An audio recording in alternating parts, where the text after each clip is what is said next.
Hello, everybody. Welcome.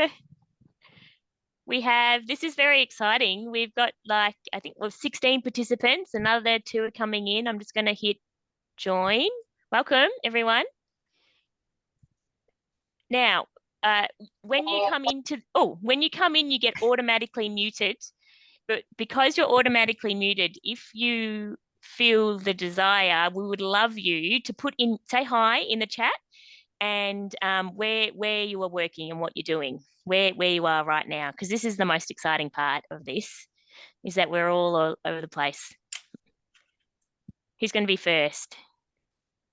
Middle. And while we're talking, I'm admitting people. As people are joining, get in the chat. Let's have a look. You got anyone saying anything yet? Oh, there we go. Hi, Sam. We know Sam. From Adelaide. Awesome. Cool. Nice. Thank you, Elizabeth. Hi. It's so exciting having people all around Australia come for things like this. It's very cool. Anyone else? Who else is out there? And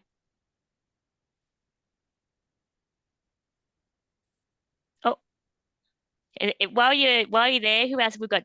Geraldton. Hi, Mary. From Western Australia. Wow, that's very exciting. Hi, Mary. Oh, what happened to Kate? Okay. Kate's there. Kate's there. Okay, good.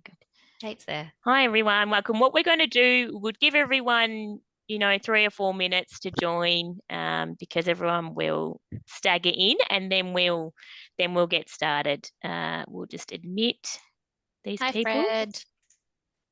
Hi, Fred from Alice Springs. Yeah. Oh, that's exciting. India. Oh, wow. India. Hi, Dr. Das. Wow. I actually feel like I've seen your name before, Dr. Das. I'm not sure why that is, but welcome. International webinar now, Jess and Kate. No pressure. Yeah. And it's Palliative Care Week too, so that's very exciting. It's a good time to get together. Fred from Alice Springs. All right, who else is out there? Chuan from Malaysia. Wow, welcome. That's very exciting. What time? We won't go to and fro with what time is it in Malaysia right now? For those that have just come in, we'll just give everyone a few minutes and we'll get started. Maybe give us 2 more minutes. Thank you. 2:34. That's not too bad. Oh, Neetha. Hi, Neetha from India. Wow, that's amazing that you've joined us. Thank you, ma'am. What time is it in India at the moment? Sorry? What time is it in India at the moment? It's 12:04. Okay. All right. That's reasonable. All right. I'm just going to add a few more people. Oop. Waiting room. Oh, someone else has done that. That's fine. Give us a few more minutes. We actually, amazingly, we had 112 people register for this today. 112. It was amazing. So we're very, very interested to learn what it was that was so interesting today. Was it the topic? Was it the time? So as you're coming in, pop in your name. There's more people that haven't told us where they're from yet. Who else is there's? Pop in the chat, say hi, and where you are, and your job if you can. Let's have a look. We'll give one more minute, and we'll get going.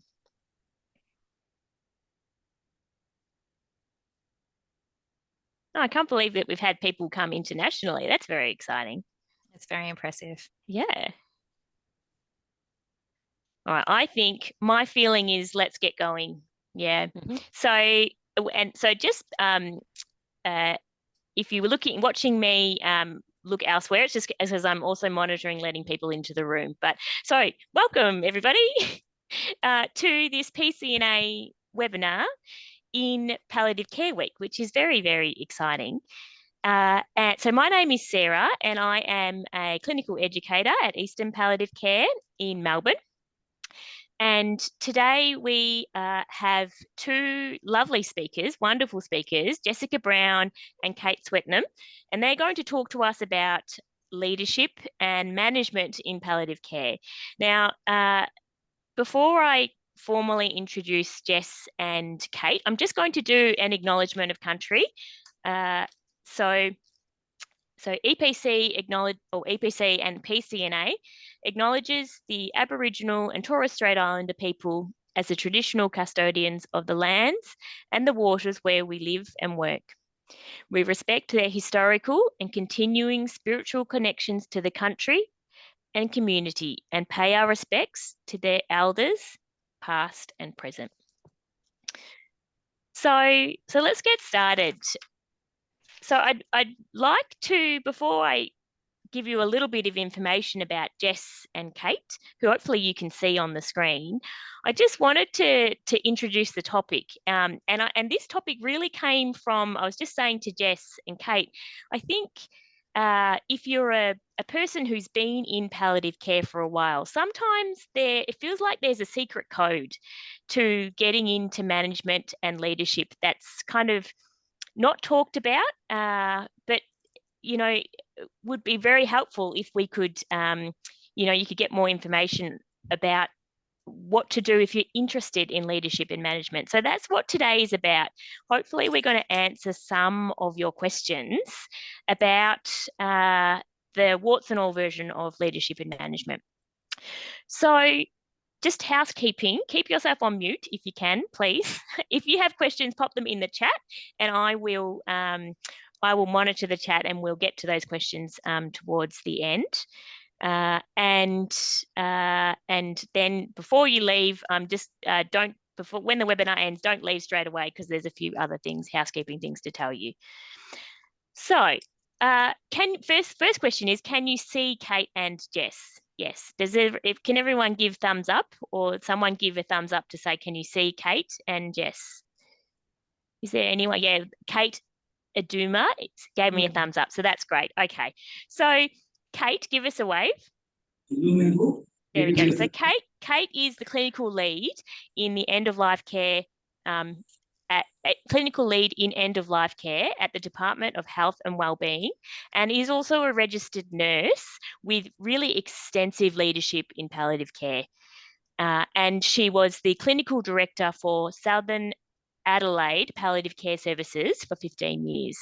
And she's got a very strong focus on psychological aspects of illness, and she's got multiple degrees, including a Master of Palliative Care, and also teaches at the University of Flinders University. So thank you very much, Kate, for being here. Thanks, and that's okay. And we very intentionally chose two very different leaders. Kate, who is a very senior leader, and Jess, who is a clinical leader. And so Jess is Jess Brown. Give us a wave, Jess. Yep, Jess is currently a nurse consultant at Monash Health, and has also been a clinical nurse consultant at Eastern Palliative Care. And Jess has had lots of different types of management experience, and also has had lots of education experience and also research experience. And she's done a grad dip in palliative care, and we're very, very grateful to have Jess with us today. So thank you both of you for being here. So let's get started. So my first question, the way we're going to run it is I'm going to ask Jess and Kate questions, and I'm just going to give them the space to answer the question. And they're going to get trickier and more. They're going to get a little bit spicier as we go. So we're going to start with things that are, a bit more generic, and then we're going to get to some nitty-gritty questions. So I might start with you, Kate. So how did you get into management? And can you share your journey of some pivotal moments that led you to pursue leadership and management in palliative care? Thanks, Sarah. Look, that's a great question. And I think when I think back to my early years in nursing, starting as just a team leader in a ward is the beginning, I think, of a management career, and knowing whether or not you resonate well with a team, whether you can, foster people to come with you. You'll soon discover that even in kind of the informal arrangements, such as being a team leader on a shift. I then progressed to being a clinical nurse in the hospice, and that was, again, a couple of challenges in that space. But the clinical nurse in our department was largely around supporting the nurse unit manager. And of course, in those types of roles, then what happens is that the nurse unit manager needs to take annual leave, and so then you step in and you act up. And in my situation, the nurse unit manager actually left the job within a few months of me starting, and I applied for the position and took it on. Now, prior to that, I'd worked in a much bigger hospital and had been relieving for the nurse manager of that hospital. And I think the light bulb moment for me was that initially I wasn't sure that management was what I wanted to do. I often say management found me more so than me finding it. I really did enjoy patient contact and patient interaction. But once I recognised that if I could support the nurses that needed help and assistance, even if it was things like to swap a shift on a roster or to, to change things around because it wasn't working for them, and I started to look at them as my patients, then I could start to see that if I could make their life easier by being flexible and trying to adjust and accommodate their requests, that quite often I was contributing to patient care because they were less likely to take sick leave and they were more likely to turn up if I had made it easy for them to work the shifts that were going to suit them. And so that was certainly what I learned in the very, very beginning, was that actually, yes, you are removed from the bedside one step, but actually if you can do the management side of your work well and support the teams, then you are contributing to overall patient care because you are keeping a cohort of staff that know the ward really well, coming to work and providing that clinical care for patients. So how I then got into leadership, again, I would say, probably by osmosis. I had a lot of opportunities, particularly in the palliative care space. I managed to kind of marry that up with some study. So as you said before, I undertook a graduate diploma in psycho-oncology, then I did a Master of Palliative Care and then a Master of Science. And working in that environment, you start to become, your subject matter starts to really cement. And so then people start to reach out to you and ask for your opinions. And so then you start to naturally find yourself in leadership roles. I think also palliative care here in Australia, particularly Palliative Care Australia, was running programs such as the National Palliative Care Assessment Against the Standards. And I was a mentor for that. And there's been other, activities that I managed to be lucky enough to be able to pursue, such as, going and educating for the palliative experience, the program of experience in the palliative approach, so the PEPA program. And again, you start to become known, and people start to kind of reach out and start to put you probably more in that leadership role. So look, I think that's probably enough, but that's where my journey started, and that's how I end up being where I am now, I think. Okay, thanks, Kate. And look, the things that I got, that I loved that, and I think the thing that stood out to me there is that that pivotal moment of that shift where you understood that actually that management can be helping the clients too and the patients too. So that's an interesting take home. And then also I think that resonates with me, that stepping up, kind of there was a gap that you were filling for leave, and then you took that, you take that leap, and then you get offered more things. So that's very interesting. So Jess, same question to you. Can you tell us a little bit about, and really you're in a different spot to Kate, can you tell us a little bit about your journey into management, and what were some moments that you thought that kind of led you there? So I think I can resonate a lot with what Kate's saying. And I think probably putting my hand up for things early and always, and constantly sort of being at my boss's door, sort of saying, hey, how you going? Have you got any opportunities for me? And then in time, and just being, I suppose, willing to give anything a try. The things that other people aren't willing to do, being willing to have a go, even if you don't feel like it's in your ballpark, give it a go. Nobody else is willing to do it. So, you can't do worse than the job not being done. And I suppose the lessons I've learned up until this point are that you've got to be a bit vulnerable. You've got to take chances on yourself. I think a lot of us have that imposter syndrome where we feel like there's probably somebody better for the job. But backing yourself and finding somebody who believes in you. And, for me, that's been Sarah a lot of the time. She's been my biggest cheerleader. So finding that person who is your champion, who will help you when you're having those moments of self-doubt is really, really important. And I think the other thing that stood out to me from what Kate was saying was that idea of your role is not necessarily at the bedside, but it is the support of the people who are at the bedside.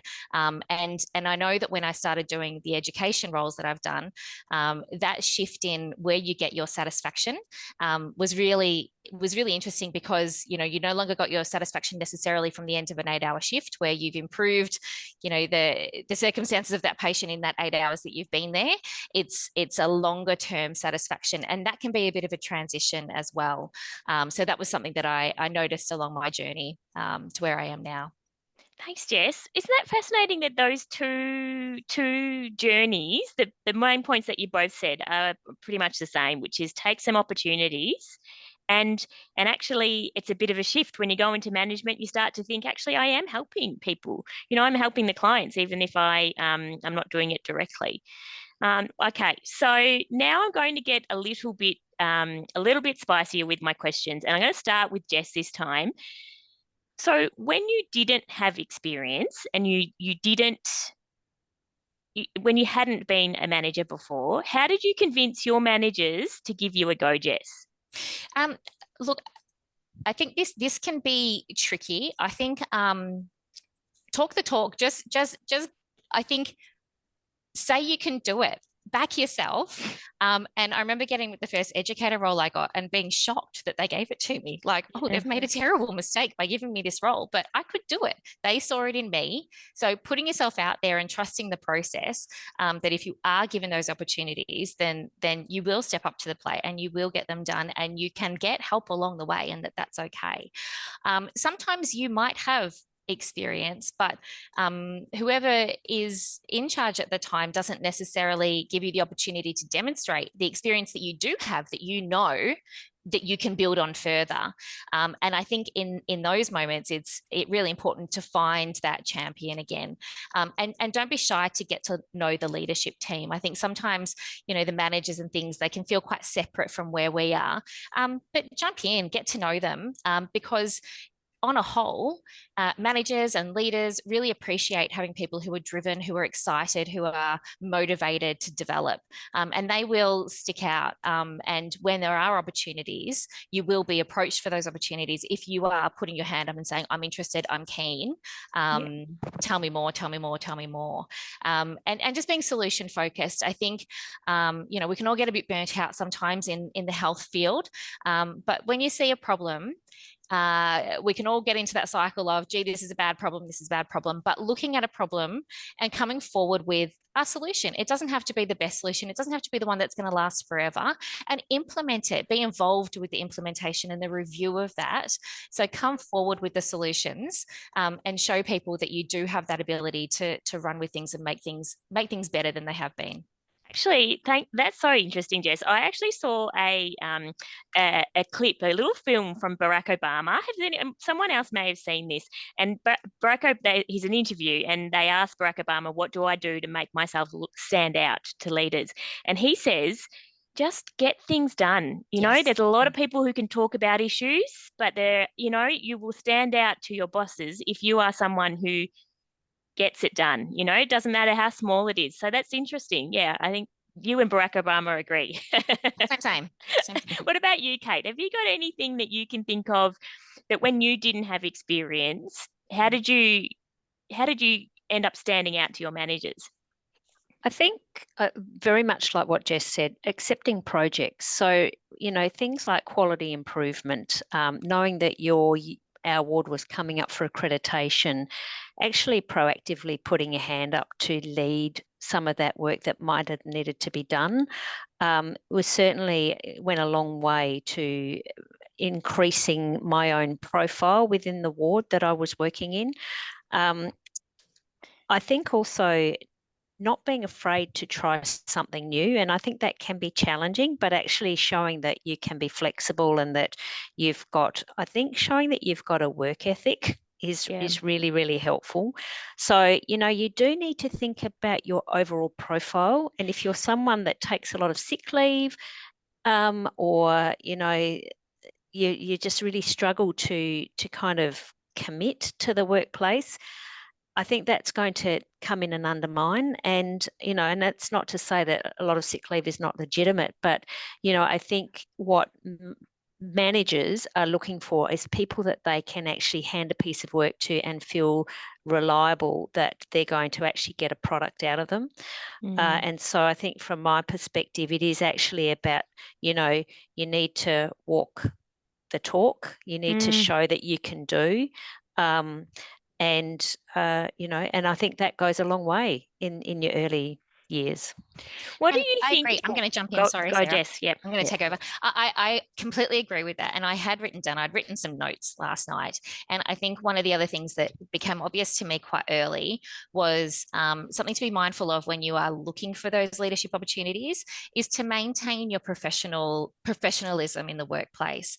And that, especially when we're younger and we don't have a lot of responsibilities at home, going out with the workmates and things like that is a beautiful thing to do. It's a great way to connect with your peers, but just maintaining your professionalism while you do that so that there are no barriers when you do want to take on some of those extra roles. Just keep it nice. Keep it nice when you're with your work colleagues. Save it for the friendships outside of work. Yeah. Oh, look, that's certainly something I've had to develop over years, is that actually work is work and friends, there's a difference. And I think actually, and I guess as you get towards these types of roles, that difference is important. And especially if you're going to then potentially in a position where you're moving from a colleague to supervising or managing some of these people that you've been working alongside with as well. So it can be tricky. I have another question that's related to that question, and it wasn't something that I briefed these two on, so hopefully it's not too spicy. I had this conversation with a colleague who was thinking about different roles, and I was saying exactly what you were saying, get involved, leading a group or working party is really important. But my question is, how much of that do you think a person should do at home? Should you be, it's tricky, right? At that point in your career where there's this, you need to stand out and you need to do more, do that, you need to do more, but you have to do it within your clinical load. What, have you got any thoughts about that? Is there to a degree, is it just part of the work that needs to be done to get these roles that you have to do a bit in your own time? What do you reckon? Yeah, is it too spicy? No, it's not too spicy. I actually think everything contributes to your profile, for want of a better word. So, for me, I recognised that I was one of those nurses that trained in a hospital, and, so that takes everybody back to the dark ages because we don't train our nurses in hospitals anymore. They train in universities. And so I did train in a hospital. And when I finished my training, we were told, don't think your qualifications are going to see you through. You are no longer kind of contemporary to the people coming out of university. So I knew within the first few years of becoming a registered nurse that I was going to need to upgrade my qualification from a certificate to a bachelor's degree, which I did. Now, the moment you start doing that, the moment you start engaging in study to develop your skills, and I am a great believer in being a lifelong learner, but the moment you do that, you are committing to having to do work from home. You can't do that on the floor when you have got a busy clinical patient load. But what you can get from your busy clinical patient load is you can see the relevance about what it is that you are studying, and hopefully you're developing your case studies and you're seeing the theory apply itself into practice. So I think, yes, there is a degree of homework that you do. And I'd love to say, and you get to a point then when you never have to do homework again. Well, I think most people know that, that's probably not realistic either, because often we get to the end of a day and think there are not enough hours here and I've really got things that I need to do. And the choice is, do I stay back in the office and do it later? Or do I pack up my computer and take it home and do it at home? And so, quite often there is out of hours work. I'm not going to sit here and say you need to put in, an additional 50% or an extra 100% into what you're already employed to do. But I think it's realistic to recognise that there will always be something. Now, whether it's furthering your own education and your own learning, which is going to become pretty well home-based, or whether it is actually finishing off a caseload of what has been a really busy day, so that you feel that you're in control when you walk in the office the next day. Okay, thanks, Kate. That's interesting. Jess, what's your take? So I agree with Kate around the self-education. I think, I think somebody said to me a very long time ago, there are two ways to progress. Educate yourself or work longer hours. Really, that's the key. Right? Yeah, and studying's become a bit of a hobby of mine over the years. I've done a master's in public health. I've done a graduate diploma in psychology, and then the diploma in palliative care. And I love what it brings me. I love feeling like I understand more about what I'm doing. But I think in terms of the workplace, I worked with somebody fairly recently who put in a lot of work in their own time, and was rewarded by a new role because of that. And I think sometimes if you've shown that you've gone to the effort, that you're willing to do that, a lot of workplaces will then say, oh, well, if you do extra work, please claim it, because you've demonstrated that you're willing to do it. It's that work ethic thing that Kate was talking about before, that you will produce something really valuable, and you'll do that off your own bat.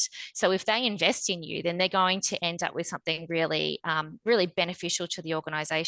So sometimes it is a little bit, you got to show, you got to demonstrate, get them to trust what you're producing. And then, you may be able to create your own role out of that. You see the need, you create what's needed, you fill the gap, and then ask to be paid for it. So it does happen. It does happen, often that's the way it goes. But I do think there is an element, if you do want to stand apart from other people, that you may need to demonstrate that yourself. Yeah, and it's all a balance, isn't it? It's like and I think it is the truth that to stand out, you probably do need to. There may be work that needs to be done outside of work, but it's probably worth it. But it is a balance, because you don't want to take. It is a balance, and it's about where you're at in your life as well. And I think there's always things you can do, no matter what. Even if you are in a very busy personal time in your life, there are always things you can do to keep progressing yourself towards what you want to achieve, even if it's not creating projects and doing them on your own at home, or committing to a master's or something like that. There are small things you can do to show people that, and that's just going back to the basics of being positive, being solution focused, being a hard worker, not causing drama in the workplace. Look, all of those basics make you an easy person to consider when opportunities come up. That's cool. So actually that links beautifully, Jess, to my next question, which is, who do you think, thinking about clinical staff, who do you think make good managers and leaders? And are there specific things, if you were a general manager of a community palliative care service, what would you be looking for in your clinical staff? What qualities would you be looking for to promote them? So I found this a really interesting question, and I think especially when we work in palliative care, on a whole, generally speaking, I think people that work in palliative care are drawn to that area because they have a higher level of emotional intelligence, and that's really important when you're managing or leading a team. You do need to be able to connect with people, because your job is to help them do their job to the best of their ability. That's what your job is. So we do that well as palliative care professionals because we get people. We're okay having the difficult conversations. We're okay talking about feelings. We're okay with all of that sort of stuff. So I think there can be a setback to that. And sometimes palliative care professionals, because they can get caught up in the feels, sometimes they've got to work on making sure that they can be efficient in achieving what they need to achieve, because we've got some other professions that can be a little bit more hard-nosed, whereas palliative care, maybe we need to work on that a little bit. So I think the people that can demonstrate that they can combine the skills that they learn in their day-to-day work as a palliative care professional, and then bring in some of those other management skills that can be learnt, and it's basic stuff. It's, I work with a lot of people who are sort of heading up towards that leadership thing. It's around, email management, so you don't get overwhelmed with your email system, report writing, financial literacy, so that you've got those skills to add in with the people skills that you develop in your career. Taking on portfolios wherever you can, and asking questions and wanting to be involved can help teach you some of that stuff. There's a lot of education to do. A lot of organizations provide some of that management training. Even if you're not in a management job, you can ask to get in and do some of that stuff to round out who you are as a leader and a manager. So if you were this hypothetical manager of this hypothetical service, you'd be looking for someone who's done a little bit of homework, done a little bit of, a bit of self-reflection, and gone, right, this is my weakness, I'm going to learn this. Absolutely. What about you, Kate? Yeah. Oh, sorry, No, what about you, Kate? Look, I think there's some fascinating interpersonal skills that people really probably display in the workplace that give you a sense of whether or not they would cope with a management style role. And I think that some of those are, you do have to have a degree of thickening of your skin. Not everyone is going to be your friend. What you will see is that everybody is your friend while you're doing exactly what they want you to do. But the moment you have to call it on a tough decision, that quite often then you'll start to see a shift, and you'll recognize that your job is to actually maintain a very steady ship. And I think that, certainly what I learned very quickly is that I used to call it my Teflon coat. There's a degree of stuff that needs to just slide off, that you don't take on. It's not personal. It is a decision. You might be representing your hospital management or whatever it is about a decision that needs to be communicated to a team, and it may not be received particularly well. At the end of the day, you are the messenger in that situation. And so I suppose what I'd be wanting to see is, I like to see balance in people that can, cope when it gets pretty rough and treacherous, but also they can foster and bring people along. So it is that sense of being able to keep a calm demeanor in the face of chaos and turmoil is probably what I'm looking for when I'm thinking, would this be the right fit for that person? All right, great. And I think I'm going to jump in again. Go, Jess. And I think that can be really challenging for people who go in and fix problems. And for the nurses amongst us, everybody loves a nurse. So we don't run into people who don't like us very often, and that can change when we become managers and we have to make difficult decisions, and that can be really uncomfortable and not something that is anticipated. It can take a bit of getting used to. And I've actually thank you, Jess. I've just Dr. Das has written in the chat there, I do feel in leadership in palliative care, any approaches shouldn't be top-down approaches, giving order or directions, rather the other way up, bottom up. Yeah, and I think that's exactly what Jess was saying too, is that that's having that emotional intuition. It's not some. I've actually heard someone say that the best leaders are the people who don't want this position. Someone who doesn't do it for the power. So this is probably associated with what Kate was just saying then, actually, about having a thick skin. And it leads beautifully into my next question, which is, I want you both to give the people in the room the warts and all version. What are the big things that people need to know are the worst bits of these jobs? Because I think that's really important. Perhaps people think that it's something that it's not. Or did you, when you started these positions, did you think it was something and then realize there was a big part that you hadn't realized? Do you want to go first, Jess?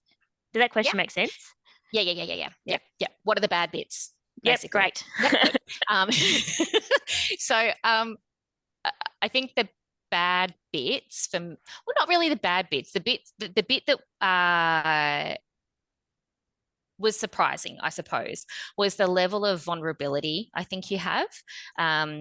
When you stand apart from others, you're in a role that's different to others, and you have more influence over things, suddenly everything you say, everything you write in an email is looked at very differently. And you can be held to account very differently than you can when you're not in those at those levels. And you know that academically, you understand that, of course, but living it, even just walking around the office, some days, you're like a half melted balloon, but you've got to perk yourself up because you are in a leadership position, and you're setting the scene for your team. So you do have to come to work, and you do need to put it on every day. So I suppose the vulnerability that you have to have and to be okay being vulnerable was surprising. I did not like it, but it was surprising. There's obviously does that take a lot of energy too, right?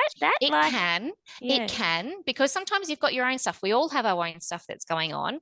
And sometimes you're taking on other people's stuff because you're trying to help them do their job. And so you are taking on a lot of their stuff, and helping them to enable them to work through their stuff. And sometimes it can be a little isolating because there's only a few of you at that level, Totally. or maybe only one, where Kate's at, there's only one. So finding where you can have that release valve too is really, really important. And I think from a day-to-day basis, there's things like sick leave, which is, you find yourself waking up in the morning and like looking at your phone with one eye, like, okay, there's no sick leave today. Okay, I can get ready. I can go and have a shower and get ready. So there's things like that you don't really think about. Like, you think about it again, but that every day, the pressure, there is pressure in these roles. There is pressure to make sure that the clients are getting the care that they need. And it kind of ties back to what Kate was saying before about being cool under pressure is probably a quality to be able to stay steady when that ship is rocky. And I used to say, there are probably people on the chat that I may have said it to before, but I used to say to the grads all the time is you want to be like the swan, above the water, you're just sailing along. Underneath, you might be going like this, but above the water, you're sailing along. Or swans. Okay, Kate, what about you? What do you think are the worst bits, the bad bits of these jobs? I think the bits that you don't really know until you experience it, and that you probably don't ever prepare for, particularly in nursing, where a lot of nursing is team-based, is that actually once you move into leadership, it can become quite lonely. And so your colleagues who were once happy to have you in the tea room quieten down when you walk in because you're now a boss. You're no longer one of them. And so you do need to find your own network as to where you can go and get your professional support, because we actually all need professional support. And I think that trying to maintain that within a team environment where you have been one of the team players before you became a manager is probably a mistake you don't want to fall into, because it comes back and bites you hard, especially if you have to make a decision that is tough. And then suddenly colleagues who used to be your mates suddenly don't want a bar of you. And so I think for me, as I've progressed, and this is where I talk about the thick skin, recognize none of it's personal. This is actually natural human behavior. This is how we operate in tribes, and, the collective stick together, and those that do the leading often stand out, and they stand often alone or with a very small group around them. Mm. And, you know, and I think it's just salient to be aware of that it is one of those situations which, you know, for me has become normal over time. I think the other thing that was a wart that I would not have really recognised was the fact that this is a long-term gain. And I know that Jess has already kind of reflected on it, but I used to say, you know, when I worked on the floor, I would get job satisfaction because, let's say, I'd washed somebody's hair who had been desperate to have their hair washed, you know, and in palliative care, we have to find our job satisfaction in other ways because our patients often don't get well and leave. So you would look at the things you could do that would improve their comfort.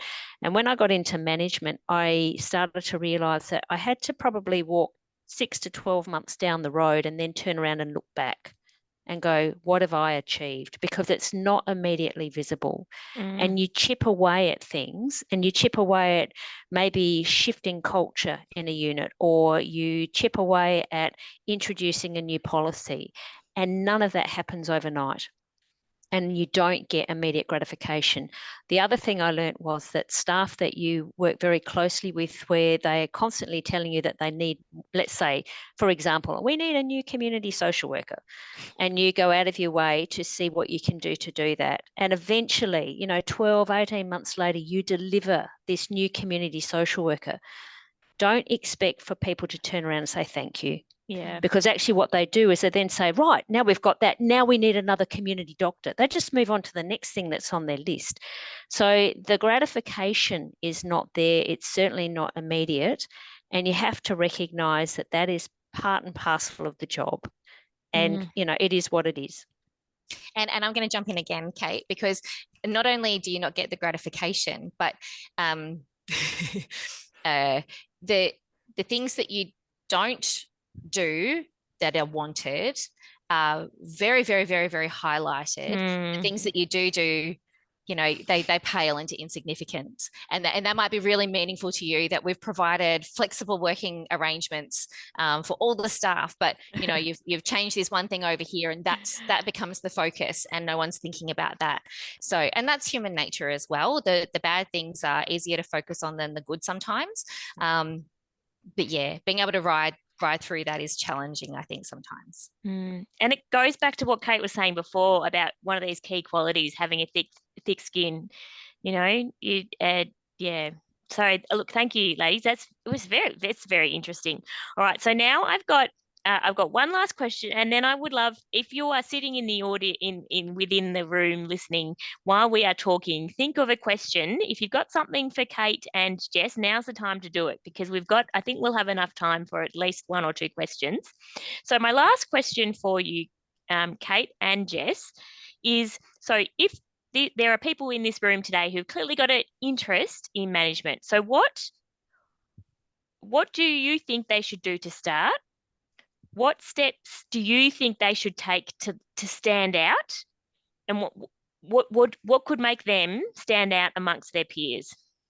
Do you want to go first, Jess? Yep. So I would say start on your next shift. Whatever that is, be a leader, because you can be a leader at any point, in any role, at any time. You don't have to be in a leadership role or in a management role to be a leader. So go to work as a leader, and write down 3 things that you can do on your next shift that other people aren't doing. And I think if you start there, then it naturally progresses. So look around your workplace with fresh eyes and look for the improvements you can make, and make it, and make sure somebody that you are making it clear, and find that person who can see potential in you. Yeah. And if you don't have a person, find somebody outside of your workplace, because somebody will believe in you, and see the strengths that you have. Because if you believe that you have them, then keep working on them, refine them, and they will become obvious to other people. Great. Thanks, Jess. And I love that. That's just like, start tomorrow. Start now. It is actually, I guess if you overthink it, it could be complicated and seem too big a task, couldn't it? But if you actually just think about it as an attitude, I'm going to turn up to work and be the person who says yes. Yep. You know, and sometimes I think makes it about, smaller. you don't have to make it perfect. You don't have to find something and say, oh, I have to make this perfect. Just make things better than they were. Find something to make things better than they were, because that's that chipping away that Kate was talking about, and work on the culture in your own workplace. Be the person that improves the culture in your own workplace, because you will stand out for that. Thanks, Jess. And Kate, what do you think about that? What do you think people could do to stand out? I think it's first working out what kind of leader you want to be. And I think there's this real choice in health. You can be a clinical leader, and in nursing, you go all the way up to being a nurse practitioner. So you need to map out, what it is that you want to do, what area of expertise you think you're going to focus in and value add, and you need to start positioning yourself for that. I think if you want to be a manager in a ward environment, then getting some skills in health service management is going to be really helpful to you, because you are going to be asked to do things that you probably didn't cross off in your training, like managing a budget, having to understand a rostering system and a template.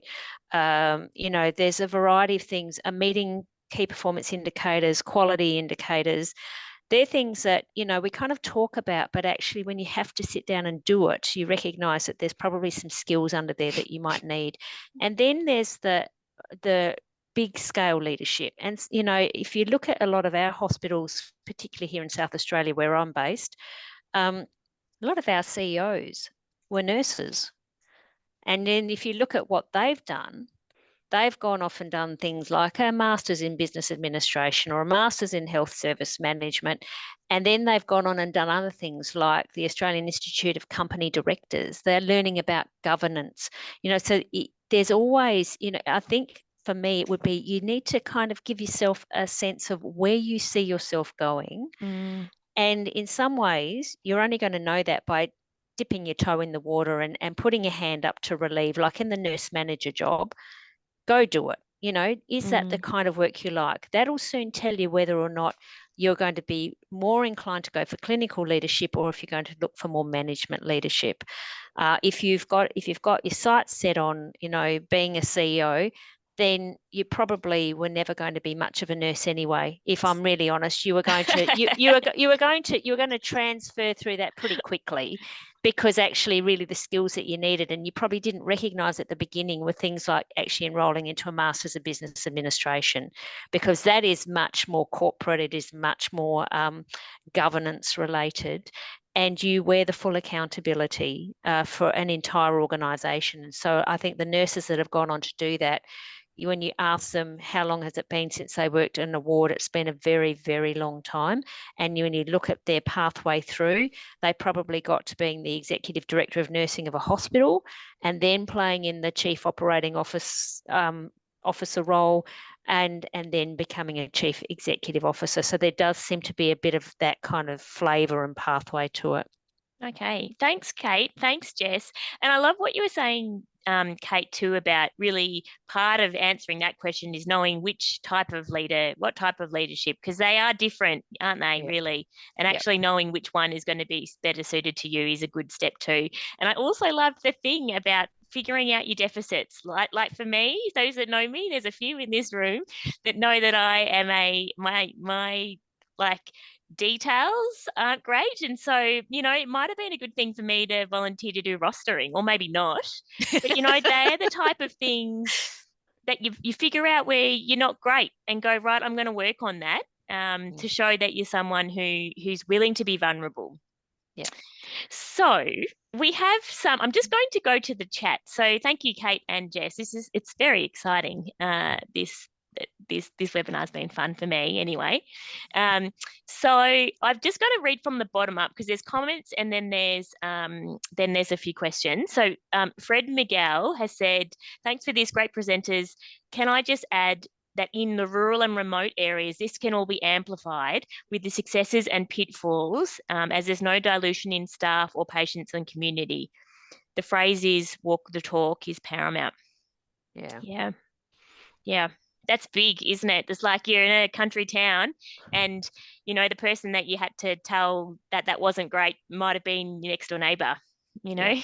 Yeah. And can Yeah, I really just say, tricky. I've worked with Fred, and he does a magnificent job walking the talk in his community. I love it. Fred, sorry, and I know that you're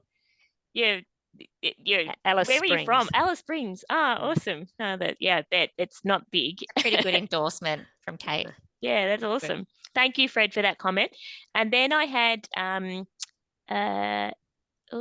just going to go up. Now, I've got a question from Bindu. And Bindu says, as a registered nurse, when failed 4 interviews for CN, what advice would you give? That's a great question. Yeah, And it's thank you really, for really good. asking it, because I bet you there are others in the room with the same question. And it says, as management don't know how to support leadership skills, how do I support a caseload and management model and show leadership skills? That's an awesome question, Bindu. Thank you. Who wants to have a go at that? Can I jump in on that one? Yep, go for it. And Bindu, I really feel for you, because I think that you know, you're putting yourself out there, you're applying for these things, you're interviewing, you're being vulnerable, and to get knocked back so many times is really disheartening. I suppose my advice would be to ask for feedback. A lot of feedback, and really specific feedback. And it can be hard to hear that feedback, but it's going to give you a launching place to know what it is that they're looking for. And the other thing to say is that sometimes, you know, we're all humans and we're not perfect. And sometimes you may not get everything that you need in order to develop yourself from the management team. And you may need to look outside of your own management team to find that leadership development. And that's what, you know, Kate was talking about with self-education and putting yourself out there outside of the workplace, or looking for a new position where there are more opportunities, if that's something that's available to you. But in the first case, I would definitely ask for a lot of feedback. If you haven't already, you may have already done that. And ask what you can do to better position yourself next time. And if you can't get that support in the workplace, find it elsewhere. And it might be finding a mentor, finding somebody who has a job that you would really like, and saying, right, can I pick your brain? How did you get there? What do you think I could do to better position myself? So finding that information from a few different places. Can I just jump in? Because I'd really like to say the other thing that I think people don't, and I'm not going to make this as a judgment or anything, but I think the need to prepare for an interview, I just can't ram that home hard enough. Totally. You know, really, there is research. When you apply for a position, you really do need to understand what the position is, what it is that they're looking for. And the only way you're going to get a really good insight is there is always a contact person on the application. And it's really good practice to ring them and actually say, look, I've seen this job. I'm really interested, because I can almost guarantee the first question you will get in an interview is something along the lines of, why have you applied for this position today? And what skills do you bring that is going to make you the best person for the job? And so actually, instead of going down the trap of talking about your skills first, I think the most effective thing is to talk about the job. I have seen this job. I've spoken to the contact person. This job excites me for the various reasons, you know, that it's going to really, you know, strengthen my ability to do bedside education with nurses, or, you know, work with the research team to engage in clinical trials, but really letting the panel know that you know what the job is. And often I've sat on a lot of interview panels where people come in and they'll tell you what they have about themselves, but they don't tell you anything about the job that they're actually going for. And it is a pitfall. And I think the more preparation you can do for an interview, the better. They are always going to ask you a strengths question. They're probably also going to ask you a weakness question. My advice is you never, ever admit to a weakness, because you've just given them a reason to write on the selection panel why they shouldn't employ you. What you do is you reframe a weakness to areas that you would like to develop. So I would really like to develop my skills in rostering. You know, But that's you know, I think it's better to think clearly about the types of questions you're likely to be asked. You're always going to be asked a conflict question, that's the other one, and how you work as a team. So if I could say anything, when I've interviewed people and we've asked a conflict question and someone says to me, "Oh, I don't get into conflict situations," it actually doesn't bode well, because actually we all get into conflict situations. It may not be in the workplace. You might be fighting with your kids trying to get them into bed at night. But, you know, those skills, you can translate and transfer skills and show that, you know, I sit down and I negotiate with my irritable 8-year-old and, you know, I mean, you can absolutely, everyone has got a conflict story. And by saying that you don't have one, I think most of your interview panel will go, well, that's not real life. So really think about the job you're applying for, and do yourself a favor, do some research on the actual position and start mentally planning for some really common questions around your strengths, your areas for further development, team, how you're going to manage within a team, and conflict. And I think that'll stand you in reasonably good stead. Thanks, Kate. Look, and even that tip about calling the person, the I don't know, the manager who's in charge of, who put the job description out. That's a great one. Like, because that just really shows initiative, doesn't it? You got to be a little bit bold with these things. You do. I think that's the tip, Sarah, and it can be really uncomfortable, is to be bold. Be bold. To ask for opportunities, to take them where they're offered, even if you think, oh God, that's a bit scary. Take it on. To be bold, to call that person you've never called before, and Awesome. Yeah, to be a bit bold. Now we've still got a bit of time. I hope everyone's still going okay. You can give us a thumbs up if you want to, but there's no pressure to do that. Now, we've got another question here. I'm not sure if this is this is a question from Rosette, and she says, I'm a newly graduated RN working in ICU and having a hard time with time management. Can you give me some tips? Thank you. Who wants to go with that one? Time management, I think, can be really tricky for a lot of people when they start. It's not something that you've ever had to do before. And I can't get into the detail of your workflow necessarily, but I think asking for help, and I think recognizing it as something that you would like extra support in. You're in ICU, you'll have educators there, you'll have a manager, and just talk to people. Find somebody, even another nurse on the ward who you look at and you're like, gosh, they do well. Ask them for some tips, because there'll be some really basic organizational tips that they've developed over time that they might be able to help you with. So that would be my advice, is to talk to people, ask for help, and find someone who does it well, and see if you can get some tips from them. And I like what you're saying there. I love that you put that in there, Rosette, because it's just you saying we've kind of said to you, find your weakness, and it's great that you know what it is. So and then it's just about finding the right support, isn't it, Jess? Yeah, absolutely. Have we got any other? Just one from Lauren. Yeah. Lauren says, you read it. Sorry, I feel like I'm doing your job, Sarah. No, that's doing good. Further studies. How do you fund multiple masters, etc.? They're so expensive. I have a course I want to do, but shocked at the price, but also want to continue my learning. Great question. Yeah, and that is, look, your HECS or help fee. If you're in a position to access help fee, which is the government initiative where you can sign up and they give you a loan basically for the cost of your studies, and you pay it back as you earn money. Once you reach a threshold, then you pay it all back. I have a student debt, and it just sort of comes out from my wage. It's not a huge amount, and I think it's worth it for me. Can I say something too, scholarships as well? Yeah.